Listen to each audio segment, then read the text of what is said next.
خان صاحب نے لاہور میں جلسے کیے، وہاں پر تو انہیں کسی نے نہیں روکا، آخر اسلام آباد میں کیوں روکا جا رہا ہے؟ اور اگر عدالت کی طرف سے آپ کے حق میں فیصلہ نہ آیا تو پھر آپ کا کیا لاہ عمل ہوگا؟ جائیں گے، عدالت سے نہیں آیا تو پھر سپریم کورٹ جائیں گے۔ تو اگر ایک پیسفل پولیٹیکل ایکٹیویٹی کی اجازت نہیں دی جا رہی تو کیا اس وقت ہم ایک انڈکلیئرڈ سیویلین مارشل لاء تو نہیں ہے خدا نخواستہ کہیں؟ پچھلے دنوں خان صاحب نے لاہور میں جلسے کیے، وہاں پر تو انہیں کسی نے نہیں روکا، آخر اسلام آباد میں کیوں روکا جا رہا ہے؟ اور اگر عدالت کی طرف سے آپ کے حق میں فیصلہ نہ آیا تو پھر آپ کا کیا لاہ عمل ہوگا؟ جائیں گے، عدالت سے نہیں آیا تو پھر سپریم کورٹ جائیں گے۔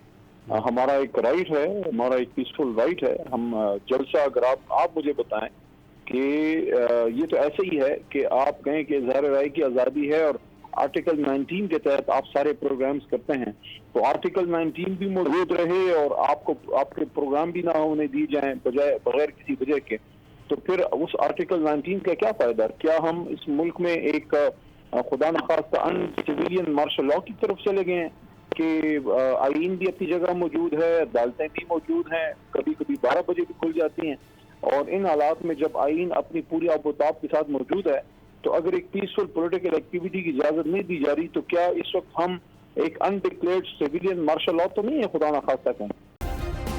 سبسکرائب کریں اور بیل دبائیں تاکہ کوئی خبر رہ نہ جائے۔